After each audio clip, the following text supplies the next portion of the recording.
Hello students, good afternoon everybody. তো আজকে যেটা আলোচনা করব সিটেট জানুয়ারি 2012, ঠিক আছে? তাহলে সিটেট জানুয়ারি 2012 এখানে যে ইংলিশের যে কোশ্চেনগুলো আছে সেই ইংলিশের পেডাগজিক্যাল কোশ্চেনগুলো আমরা কিন্তু ডিটেলসে পড়বো বা ডিটেলসে ডিসকাস করব। তো তোমরা প্রত্যেকে আমার সঙ্গে সঙ্গে আনসারগুলো করার চেষ্টা করো, দেখবে অনেকটাই তোমরা অনেক কিছু জানতে পারবে বা বুঝতে পারবে, আর তোমাদের কনসেপ্টটাও আশা করছি ক্লিয়ার হবে। তো প্রত্যেকে লাইক করে দাও, প্রত্যেকে গুড আফটারনুন। ওকে, হ্যাঁ প্রত্যেকে গুড আফটারনুন। আর যে ক্লাসগুলো আমাদের হয়ে গেছে প্রত্যেকটা ক্লাস তোমরা দেখে নেবে, ঠিক আছে? কোনো ক্লাস বাদ দেবে না, প্রত্যেকটা ক্লাস দেখে নিও। চলো প্রত্যেকে গুড আফটারনুন। ওকে, চলো ফার্স্ট কোশ্চেন আনসার করো। তাহলে ফার্স্ট কোশ্চেন আনসার করো। আজকে যে পেপারটা থাকছে সিটেট জানুয়ারি 2012 ল্যাঙ্গুয়েজ 1, কারণ আমরা জানি ল্যাঙ্গুয়েজ 1 হয় এবং ল্যাঙ্গুয়েজ 2 হয়। তো ল্যাঙ্গুয়েজ 1-এর পেপারটা আলোচনা করব, পেপার 1-এর কোশ্চেন, ঠিক আছে? সম্পূর্ণ লিখে দিচ্ছি। দেখো ফার্স্ট কোশ্চেন বলছে স্ক্যানিং মিনস কিছু কি darting over much of A text to search for. তাহলে স্ক্যানিং বলতে কি বোঝায় বুঝতে গেল? তাহলে আমরা যখন কোনো একটা টপিক পড়ছি তখন এই স্ক্যানিং শব্দটা ব্যবহার করি। দুটো শব্দ, একটা স্ক্যানিং আর একটা হচ্ছে স্ক্যামিং। তাহলে স্ক্যানিং শব্দটির মানে কি? ডিফিকাল্ট ওয়ার্ড, যে টপিকটা পড়ছি সেই টপিক থেকে কঠিন কঠিন শব্দগুলো খোঁজার জন্য। অপশান নাম্বার 2 বলছে a specific item or piece of information that we wish to discover. মানে কোনো একটা টপিককে আমরা স্ক্যানিং করছি, তার কারণ হচ্ছে কোনো একটা স্পেসিফিক, কোনো একটা নির্দিষ্ট তথ্য বা আইডিয়াকে বা কোনো একটা ডেটাকে খোঁজার জন্য, এটা হচ্ছে স্ক্যানিং। অপশান 3 বলছে দ্য সেন্ট্রাল আইডিয়া, তো কোনো একটা টপিকের সেন্ট্রাল আইডিয়া বা জিস্ট আইডিয়া খোঁজার জন্য। Option number 4 the opinion of the author, author কী বলতে চেয়েছে সেটা বোঝার জন্য। তাহলে কী হবে আনসার? একদম একদম সঠিক, অপশান নাম্বার 2। তাহলে অপশান নাম্বার 2 হবে কারেক্ট। তাহলে স্ক্যানিং শব্দটির মানে হচ্ছে কোনো একটা টপিক থেকে কোনো একটা নির্দিষ্ট তথ্যকে বা কোনো একটা আইডিয়াকে খুঁজে বের করার পদ্ধতিকে বলছে স্ক্যানিং। আর স্ক্যামিংটা কি? দ্য সেন্ট্রাল আইডিয়া, কোনো একটা টপিক পড়ে আমি কি বুঝলাম, তার সারমর্ম কী সেটা জানা হচ্ছে কি স্ক্যামিং। ওকে, ক্লিয়ার? চলো নেক্সট কোশ্চেন আনসার করো। নেক্সট কোশ্চেন বলছে a good introduction to A text book should be. তাহলে একটা ভালো বইয়ের কি বৈশিষ্ট্য হতে পারে? আমরা এই প্রশ্নটা পড়েছি। তাহলে একটা ভালো বইয়ের কি বৈশিষ্ট্য হতে পারে? অপশানগুলো দেখো। A detailed explanation of the meaning of the text, যে বইটাতে যে কোনো জিনিস লেখা আছে সেটা একদম ডিটেলসে লেখা থাকবে। Option number 2 blocking the student active involvement by means of questioning. তাহলে শিক্ষার্থীদের যে অ্যাক্টিভিটি বা শিক্ষার্থীদের যে সক্রিয় সেটাকে পুরোপুরি রুদ্ধ করা হবে। ব্লক মানে কি? বন্ধ করে দেওয়া হবে। কিসের মাধ্যমে? প্রশ্ন উত্তরের মাধ্যমে। তাহলে তোমাকে যে বইটা দেওয়া হয়েছে বা একটা বইয়ের কি করা হয়েছে, বইটা শুধুমাত্র প্রশ্ন উত্তরে ভর্তি থাকবে, যার কারণে শিক্ষার্থীদের অ্যাক্টিভনেস দূর হয়ে যাবে। এটা একদমই না।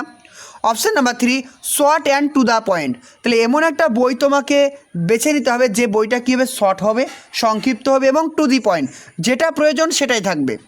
Option number 4 telling the student anything that they can find out for themselves by reading the text. তো শিক্ষার্থীরা বই পড়তে গিয়ে যে কিছু যাই চাই না কেন, যাই চাক না কেন, তারা কিন্তু সব কিছু বইয়ের মধ্যে পেয়ে যাবে। এটা কি সম্ভব?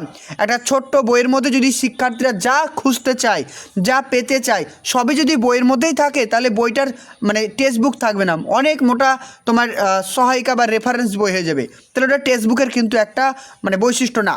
তাহলে এখানে আমাদের সঠিক আনসার অপশান নাম্বার 3 শর্ট হবে এবং টু দি পয়েন্ট হবে। ক্লিয়ার? Option number 3। চলো নেক্সট কোশ্চেন আনসার করো। Which of the following is an important stage in the writing process. তাহলে রাইটিং প্রসেসের স্টেজগুলো কী কী তোমরা প্রত্যেকে জানো। একটা হচ্ছে কি মেমোরাইজেশন, ক্যালিগ্রাফি, কম্প্রিহেনশন এবং এডিটিং। তাহলে কী হবে আনসার? একদম সঠিক, অপশান নাম্বার 4 এডিটিং। তাহলে রাইটিংয়ের একটা পার্ট রয়েছে কি এডিটিং। আমরা প্রত্যেকে জানি রাইটিংয়ের যে পার্টগুলো রয়েছে ব্রেন স্টর্মিং, ড্রাফটিং, এডিটিং, তারপর রিভিউইং, পাবলিশিং, আমি তোমাদেরকে ক্লাস করিয়েছিলাম। তাহলে এখানে আমাদের সঠিক আনসার অপশান নাম্বার 4 এডিটিং। তো রাইটিংয়ের একটা গুরুত্বপূর্ণ পার্ট হচ্ছে কি এডিটিং। চলো নেক্সট কোশ্চেন আনসার করো। We use real object to teach young learners new words because. ভালো করে দেখো প্রশ্নটা কি বলছে।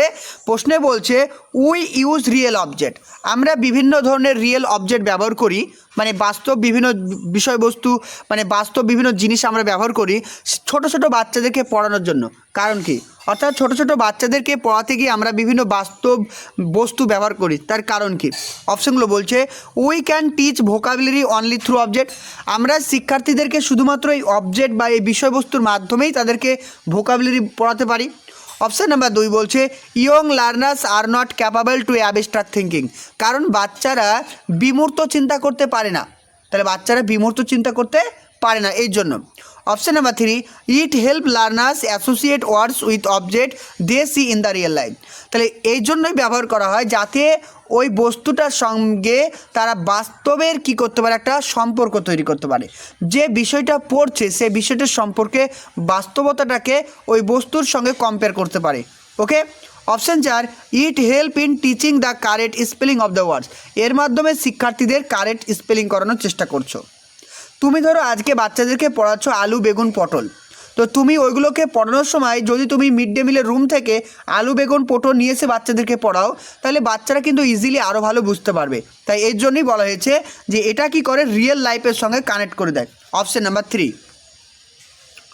চলো 5 নাম্বার কোশ্চেন আনসার করো। 5 নাম্বার বলছে continuous and comprehensive evaluation should be adapted by all school because, এখন বর্তমান আধুনিক মনোবিজ্ঞানের যুগে প্রত্যেকটা স্কুলে সিসিই অর্থাৎ কন্টিনিউয়াস অ্যান্ড কম্প্রিহেন্সিভ ইভ্যালুয়েশনকে অ্যাকসেপ্ট করা হয়েছে, তার কারণ কি? অপশান এ বলছে traditional pen paper test do not assess and enhance all the attribute and ability of the learners. কি বলছে অপশান এতে বলছে ট্র্যাডিশনাল মানে কি, যেটা আমাদের দিন দিন হয়ে আসছে, অর্থাৎ কি প্রচলিত যে অ্যাসেসমেন্ট প্রক্রিয়া রয়েছে পেন পেপার টেস্ট মানে ওই যে লিখিত পরীক্ষা, মানে লিখতে দিলাম ছাত্রছাত্রী লিখলো, এটাকে বলছে পেন পেপার টেস্ট। তাহলে traditional pen paper test do not assess, তাহলে এই যে ট্র্যাডিশনাল পেন পেপার টেস্ট শিক্ষার্থীদেরকে ভালো করে মূল্যায়ন করতে পারে না, এবং enhance all the attribute and ability of the learners, enhance মানে কি বৃদ্ধি করা, কি করতে পারে না, ওয়াল দ্য অ্যাট্রিবিউট মানে শিক্ষার্থীদের গুণাবলী, যে সমস্ত শিক্ষার্থীদের গুণাবলীগুলো রয়েছে সেগুলোকে বৃদ্ধি করতে পারে না, and ability of the learners, এবং শিক্ষার্থীদের যে ক্ষমতাগুলো রয়েছে সেগুলোকে ইনহেন্স বা ডেভেলপমেন্ট করতে পারে না, এর জন্যই কিন্তু নেওয়া হয়েছে। অপশান নাম্বার 2 বলছে ইট free the learners from studies and hard work, তাহলে এখানে শিক্ষার্থীদেরকে কি করা হয়েছে, যে তাদের হার্ডওয়ার্ক মানে কঠোর পরিশ্রম থেকে তাদেরকে মুক্ত করা হয়েছে। Option number 3 it afford teachers opportunity to test learners frequently, এটি শিক্ষক মহাশয়কে একটা সুযোগ করে দিয়েছে যাতে প্রত্যেকটা শিক্ষার্থীর বারবার পরীক্ষা নিতে পারে। Option number 4 it is the latest development in the field of education, এর জন্য এটা গ্রহণ করা হয়েছে কারণ এটা আধুনিক শিক্ষা ব্যবস্থার একটা লেটেস্ট জিনিস। তাহলে কী হবে আনসার? একদম সঠিক, অপশান নাম্বার এ। কারণ বর্তমান যুগে এই যে সিসিকে গ্রহণ করা হয়েছে কারণ আগে পেপার পেন বা পেন পেপার টেস্ট ছিল, সেই পেন পেপার টেস্টের মাধ্যমে শিক্ষার্থীদের আচরণগত বিভিন্ন যে বৈশিষ্ট্যগুলো রয়েছে সেগুলো কিন্তু যাচাই করা হতো না, তাই এই যে ইভ্যালুয়েশন প্রক্রিয়াটা রয়েছে এটাকে কিন্তু গ্রহণ করা হয়েছে, তাই অপশান নাম্বার এ হবে কারেক্ট আনসার। ক্লিয়ার সবার? চলো আনসার করো 6 নম্বরটা আনসার করো। বলছে curriculum is an educational programme, কারিকুলামটা কি? কারিকুলাম হচ্ছে শিক্ষা ব্যবস্থার একটা গুরুত্বপূর্ণ part. Which does not state, তাহলে নিচের কোনটি এই সম্পর্কে সত্য নয়, তাহলে কারিকুলাম সম্পর্কে নিচের কোনটি সত্য নয়। অপশান এ বলছে দ্য মিনস অফ ইভ্যালুয়েটিং, তাহলে ইভ্যালুয়েটিংয়ের মানে হলো whether the educational object have been achieve or not, তাহলে ইভ্যালুয়েশন কথাটির মানে হচ্ছে যে শিক্ষার্থীরা কোনো একটা জিনিস বা কোনো একটা বিষয়বস্তু কতটা শিখতে পেরেছে আর কতটা শিখতে পারেনি এটা জানা, একদম কারেক্ট। অপশান নাম্বার 2 বলছে the content material teaching strategy and learning experience which will be necessary to achieve this purpose, তাহলে কি বলছে দ্য কন্টেন্ট মানে বিষয়বস্তু, টিচিং স্ট্র্যাটেজি মানে শিখনের যে বিভিন্ন পদ্ধতি, এবং লার্নিং এক্সপিরিয়েন্স শিক্ষার যে অভিজ্ঞতা, হুইচ মানে যেগুলো, উইল বি নেসেসারি প্রত্যেকটা প্রয়োজন টু অ্যাচিভ দিস পারপোজ, এই যে পারপাসটা রয়েছে বা এই যে কারিকুলামটাকে সম্পূর্ণ করার জন্য যে পারপাস রয়েছে তার জন্য কিন্তু সবগুলো প্রয়োজন, একদম কারেক্ট, প্রত্যেকটা জিনিসই প্রয়োজন। অপশান 3 বলছে the educational purpose of program, তাহলে এটার কি the educational program, the educational purpose of program, তাহলে এটা কি, এটা একটা হচ্ছে শিক্ষা ব্যবস্থার লক্ষ্য। তাহলে এই যে কারিকুলামটা কি, কারিকুলামটা পাঠ্যক্রমটা কি আমাদের শিক্ষা ব্যবস্থা কতটা লক্ষ্যপূর্ণ হচ্ছে সেটা দেখার একটা মাধ্যম হচ্ছে পাঠ্যক্রম বা কারিকুলাম, এটাও কারেক্ট। তারপর 4 নম্বর অপশানে বলছে the number of lesson to be taught in a term, কোনো একটা শিক্ষাবর্ষে শিক্ষার্থীদেরকে কতগুলো লেসন শেখাতে পারলাম সেটা জানার নামই হচ্ছে কারিকুলাম। এটা তো ভুল, তাই না? যে কতগুলো আমি জিনিস তাদেরকে শেখাতে পারলাম সেটা জানার জন্য কি কারিকুলাম করা হয়? একদমই না। অপশান নাম্বার 4 হবে এই প্রশ্নের কারেক্ট অ্যান্সার। ক্লিয়ার? চলো, ভেরি ইম্পর্টেন্ট প্রশ্ন বলছে a sight word is a vocabulary item, তাহলে ভোকাবুলারিতে সাইট ওয়ার্ড বলতে কী বোঝায়? তাহলে ভোকাবুলারিতে সাইট ওয়ার্ড বলতে বোঝায় that is to be learn by heart, যে সমস্ত শব্দগুলো শিক্ষার্থীরা হার্ট মানে মন দিয়ে পড়ে বা শেখে। অপশান বি বলছে দ্যাট হেল্প ইন জাজিং the effectiveness of the author style, এইগুলোর মাধ্যমে অথরের যে মনোভাব রয়েছে বা তার যে লেখার স্টাইল ছিল সেগুলোকে বিচার বিশ্লেষণ করতে সাহায্য করে। Option number 3 that the reader recognize and find meaningful on the sight without complicated analysis, তাহলে সাইট ওয়ার্ড বলতে সেই সমস্ত শব্দগুলোকে বোঝায় যে সমস্ত শব্দগুলো শিক্ষার্থীরা পড়ার সময় অতি সহজে তার মানে বা অর্থ বুঝতে পারে, এর জন্য কিন্তু কোনো রকম প্রবলেমে তাদেরকে পড়তে হয় না। Option number 4 that need a proper visual understanding of the text, তাহলে এই শব্দগুলো এমন একটা শব্দ যেগুলো শিক্ষার্থীরা ভালোভাবে চোখে দেখতে পায়। কী হবে আনসার? একদম সঠিক, অপশান নাম্বার 3। তাহলে সাইট ওয়ার্ড বলতে সেই সমস্ত শব্দগুলো বোঝায় যার মানে যার অর্থ শিক্ষার্থীদের কাছে একদম সহজ মনে হবে, সেগুলোকে বলছে সাইট ওয়ার্ড। যেমন আই, হি, সি, স্কুল, অর্থাৎ যেগুলো সহজ মানে যার অর্থ শিক্ষার্থীদেরকে বুঝতে কোনো কমপ্লিকেশন করতে হবে না, সেগুলোকে বলছে সাইট ওয়ার্ড। চলো 8 নম্বর কোশ্চেন দেখো, the most effective tool to assess value and attitude of learners, তাহলে নিচের কোনটির মাধ্যমে শিক্ষার্থীদের ভ্যালু এবং অ্যাটিটিউডকে আমরা পরিমাপ করতে পারবো? Portfolio report, unit test, summative test আর অ্যানেকডোটাল রেকর্ড। কী হবে অ্যান্সার? একদম সঠিক, option number A portfolio record. দেখো এখানে কি রয়েছে, ভ্যালু এবং অ্যাটিটিউড, সম্ভবত এটা অ্যানেকডোটাল রেকর্ড হওয়ার কথা ছিল, কিন্তু এখানে পোর্টফোলিও হবে। কারণ দেখো এখানে কিন্তু নির্দিষ্ট করে বলে দেয়নি যে এই অ্যাটিটিউড বা এই ভ্যালুটা। ধরো আমি বললাম যে একটা শিক্ষার্থী ক্লাসরুমে রয়েছে, সে 3 দিন ধরে প্রচুর রাগ করে আছে, সে প্রচণ্ড অ্যাংরি, তাহলে যখন আমি নির্দিষ্ট করে বলে দিলাম সে অ্যাংরি, তখন সেটা হবে কি আমার অ্যানেকডোটাল রেকর্ড। কিন্তু এখানে দেখো কোনোভাবে কোনো কিছুকে নির্দিষ্ট করে বলা হয়নি। যখন কোনো কিছু নির্দিষ্ট করে বলা হবে না সেটাকে আমরা বলবো কি পোর্টফোলিও, আর যখন কোনো কিছু নির্দিষ্ট করে বলা হবে তখন সেটাকে আমরা বলবো অ্যানেকডোটাল। তো অপশান নাম্বার এ কারেক্ট। চলো আরেকটা কোশ্চেন দেখে নাও, এখানে আছে বলছে a collection of student work on a variety of task throughout, কী বলছে যে ভ্যারাইটি অফ টাস্ক হচ্ছে কি throughout the mean for keeping a record their performance. তাহলে কি বলছে এটা কালেকশন অফ দ্য ডেটা, তাহলে স্টুডেন্ট যে সমস্ত রয়েছে তাদের যে পারফরমেন্স, সেই পারফরমেন্সগুলো কালেকশন করে সেগুলোকে কি করা, রেকর্ড করা, এই প্রক্রিয়াটাকে কী বলা হয়? রাব্রিক, ফাইল, ডাটা শিট এবং পোর্টফোলিও। কী হবে অ্যান্সার? পোর্টফোলিও। এর আগের ক্লাসে তোমাদের বলেছি পোর্টফোলিও।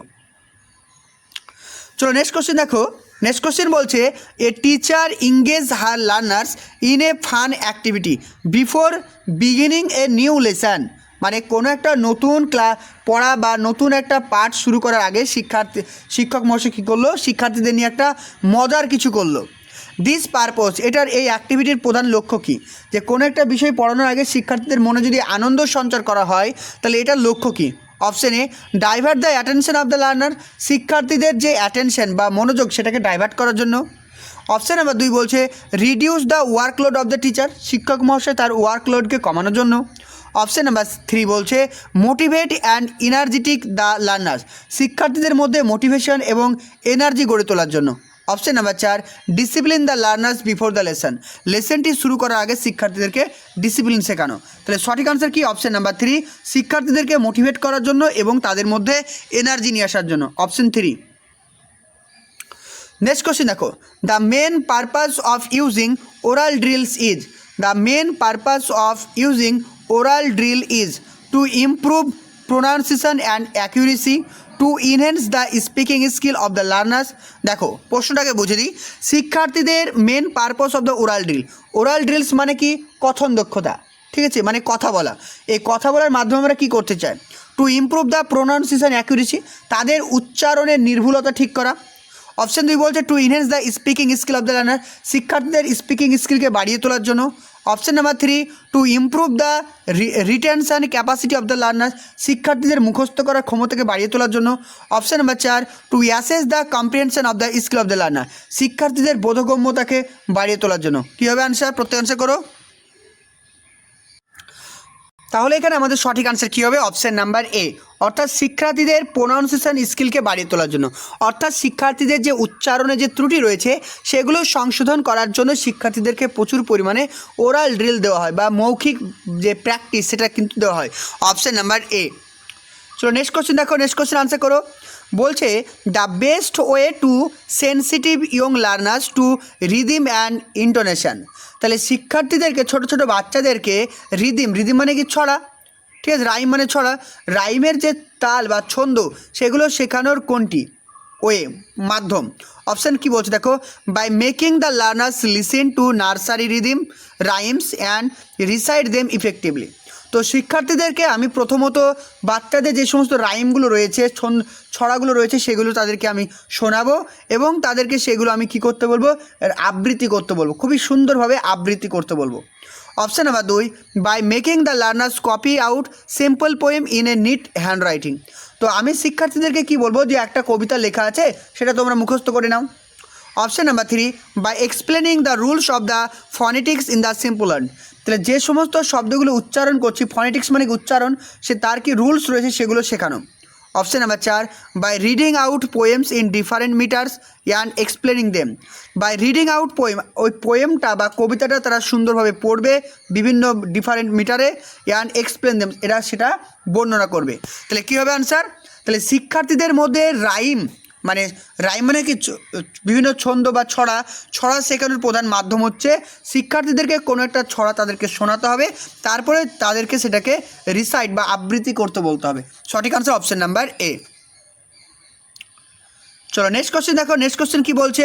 নেক্সট কোশ্চেন বলছে seating arrangement should be flexible so that, তাহলে তোমার শ্রেণীকক্ষে শিক্ষার্থীরা যে আজকে ফার্স্ট বেঞ্চে বসলো, কাল মিডিয়ামে বসলো, কাল থার্ড বেঞ্চে বসবে, এই যে ফ্লেক্সিবিলিটি মানে নমনীয়তা, মানে যেখানে খুশি তারা বসতে পারে। বলছে seating arrangement should be flexible so that, ক্লাসরুমে সিটিং অ্যারেঞ্জমেন্টকে ফ্লেক্সিবল রাখতে হবে। সো দ্যাট মানে যাতে, কেন? Children do not form permanent friendship group, যাতে শিক্ষার্থীরা তাদের নিজেদের মধ্যে কোনো একটা পার্মানেন্ট ফ্রেন্ডশিপ গড়ে তুলতে না পারে। অপশান নাম্বার 2 বলছে the teacher insure quality prevails in our classroom, the teacher কী করতে চাইছেন যে তার শ্রেণীকক্ষে কোয়ালিটি বজায় রাখতে চাচ্ছেন। Option number 3 children have the freedom to move their seat whether they want, তো শিক্ষার্থীদেরকে স্বাধীনতা দেওয়া হয়েছে যাতে তারা এক স্থান থেকে অন্য স্থানে যে কোনো জায়গায় তারা বসতে পারে। Option number 4 many groups peers and whole class actives can be conducted easily, এই যে গ্রুপটা করা হয়েছে, গ্রুপটা ফ্লেক্সিবল করা হয়েছে তার কারণ হচ্ছে একটা শ্রেণীকক্ষে বা একটা ক্লাসরুমে বিভিন্ন ধরনের গ্রুপ থাকে, পিয়ার্স থাকে, এই যে তাদের মধ্যে যে একটা সম্পর্ক তৈরি করা বা তাদের মধ্যে যে অ্যাক্টিভিটিকে গড়ে তোলা সেটা কিন্তু করা খুবই সহজ হয়। কিসের মাধ্যমে? যদি আমরা ফ্লেক্সিবল রাখি। বোঝা গেল? তাহলে অপশান নাম্বার 4। চলো নেক্সট কোশ্চেন দেখো, 13 নম্বর question. An effective language teacher will use the textbook as well as other materials as resource for reading, একজন ভালো শিক্ষক মহাশয় যখন কোনো একটা টপিক সম্পর্কে শিক্ষার্থীদের পড়াবেন তখন তিনি অবশ্যই টেক্সটবুক ছাড়া অন্যান্য বিভিন্ন স্টাডি ম্যাটেরিয়ালস ব্যবহার করবেন যেটা রিসোর্স হিসেবে কাজে লাগবে। Correct. Option number 2 will prepare question paper using only the question given in the textbook, কী বলছে? ওই টেক্সটবুকের ওপরে যে কোশ্চিনগুলো দেওয়া আছে তার উপর ভিত্তি করেই কোশ্চিন তৈরি করা হবে। Option number 3 will really entirely on the prescribe textbook, প্রত্যেকটা শিক্ষার্থী কী করবে যে তাদের যে টেক্সটবুক তাদেরকে দেওয়া আছে তার উপরেই নির্ভর করবে। Option number 4 will make children learn wall the answer so that, তাহলে এখানে কি বলছে? Will make children learn wall the answer to the question given in the textbook, এখানে প্রশ্নটা বলা হয়েছে উইল মেক চিলড্রেন, শিক্ষার্থীদেরকে will make children learn wall the answer, ওই যে টেক্সটবুকে যে প্রশ্নগুলো রয়েছে তুমি প্রত্যেকটা প্রশ্ন তাদেরকে আনসার বলে দেবে to the question given in the textbook. বোঝা গেল? যে টেক্সটবুকে যে প্রশ্নগুলো রয়েছে প্রত্যেকটা প্রশ্ন তুমি আনসার বলে দেবে। তাহলে কী হবে আনসার? একদম সঠিক আনসার হবে অপশন নাম্বার এ, যে একজন টিচার কি করবেন, যে যখন কোনো একটা টেক্সট বুক পড়াবেন তখন টেক্সট বুকের সঙ্গে সঙ্গে তিনি অন্যান্য বিভিন্ন স্টাডি ম্যাটেরিয়ালসের রিসোর্স হিসাবে ব্যবহার করবেন। Option number A correct. Clear? চলো নেক্সট কোশ্চেন দেখো। নেক্সট কোশ্চেন বলছে telling interesting story to young learners is primarily meant for improving their. দেখো এখানে প্রশ্ন বলছে টেলিং ইন্টারেস্টিং স্টোরি, শিক্ষার্থীদেরকে বিভিন্ন ধরনের ইন্টারেস্টিং স্টোরি পড়াচ্ছেন, মানে একজন শিক্ষক রয়েছেন যিনি ক্লাসরুমে ইন্টারেস্টিং স্টোরি তাদেরকে শোনাচ্ছে। এর মাধ্যমে শিক্ষার্থীদের কোন দক্ষতাকে বাড়াতে চাইছেন? Option A speaking skill, listening skill, reading skill আর রাইটিং স্কিল। তাহলে এখানে আমাদের সঠিক আনসার কী হবে? Option number 2 listening skill. কারণ শিক্ষক মহাশয় যখন কোনো একটা গল্প পড়ছেন তো শিক্ষার্থীরা মন দিয়ে শুনছে, তার মানে হচ্ছে লিসনিং স্কিলকে বাড়াতে চাইছে। Option number 2 correct. ক্লিয়ার? চলো নেক্সট দেখো। নেক্সট কোশ্চেন বলছে knowledge of more than one language. যদি শিক্ষার্থীরা একটা ল্যাঙ্গুয়েজ ছাড়া আরও অন্যান্য ল্যাঙ্গুয়েজ ভালো করে জানে, বা একটা ভাষা ছাড়া যদি অন্য ভাষা জানে, সেটা কি হবে? Confuse the learners wheel learning a new language. যখন কোনো শিক্ষার্থী নতুন কোনো একটা ভাষা শিখবে তখন তাদেরকে কনফিউজ করে তুলবে। অপশান নাম্বার 2 বলছে is very helpful in teaching and learning a new language. Is very helpful, তো এটা শিক্ষার্থীদেরকে অনেক বেশি হেল্পফুল করবে বা শিক্ষার্থীদের সাহায্য করবে যখন তারা কোনো একটা নতুন ভাষা শিখবে। Option number 3 cause interference in the learning new language. এটি নতুন ভাষা শিক্ষার ক্ষেত্রে বাধা সৃষ্টি করবে। ইন্টারফারেন্স মানে বাধা সৃষ্টি করা, বোঝা গেল? অপশান নাম্বার 4 বলছে became A burden to the teachers in the language classroom. Burden মানেও কি? বাধা সৃষ্টি করা। তাহলে শিক্ষক মহাশয়কে ওই ক্লাসরুমে একটা বাধা প্রদান করবে। যদি তোমার ক্লাসরুমে বিভিন্ন শিক্ষার্থী রয়েছে, বিভিন্ন ভাষার শিক্ষার্থী রয়েছে, তাহলে শিক্ষক মহাশয় এখানে বাধার সম্মুখীন হবে। তাহলে কী হবে আনসার? একদম সঠিক। আমরা জানি মাল্টিলিঙ্গুয়ালিজমকে রিসোর্স হিসাবে ব্যবহার করা হয়, তাই এটা সঠিক আনসার অপশান নাম্বার 2। এটা শিক্ষার্থীদেরকে অনেক বেশি হেল্প করবে একটা নতুন ভাষা শিখতে। ওকে, তাহলে টোটাল কিন্তু আমরা 15টা পেডাগজিক্যাল কোশ্চেন কিন্তু পড়ে নিলাম। নেক্সট ক্লাসে আজকে তোমাদেরকে আবার ক্লাস দেবো ইংলিশের ওপরে, তখন তোমাদের কোশ্চেন থাকবে সিটের 2012 জানুয়ারি পেপার 2 এর ওপরে। এই ক্লাসটা তোমাদের হবে WB এক্সাম গাইড এর চ্যানেলে। আর এই যে এখন যে তোমাদের ক্লাসটা দিলাম সেটা লার্ন ফর টিচারে দিলাম, আর নেক্সট যে ক্লাসটা তোমাদের ইংলিশে দেবো অর্থাৎ এই কোশ্চেনগুলো যে তোমাদেরকে করাবো সেটা হবে WB এক্সাম গাইড। ঠিক আছে, WB এক্সাম গাইড। ইউটিউবে তোমরা এটা সার্চ করলে পেয়ে যাবে। হ্যাঁ, WB exam guide, GUIDE guide. এখানে কিন্তু এই পার্টটা করাবো। ঠিক আছে, তোমরা কিন্তু অবশ্যই সেটা সাবস্ক্রাইব করে রাখো, তাহলে নেক্সট পার্টটা ওখানে তোমরা করতে পারবে। ওকে, চলো, থ্যাংক ইউ। সময়টাকে তোমাদেরকে ভালোভাবে কাজে লাগাতে হবে, তার জন্য চাই তোমাদের রেগুলার মক টেস্ট, আর চাই তোমাদের থিওরি ক্লাসগুলো রিভিশন। শুধুমাত্র এমসিকিউ প্র্যাকটিস করলে হবে না, সঙ্গে দিতে হবে তোমাদেরকে মক টেস্ট এবং রিভিশন।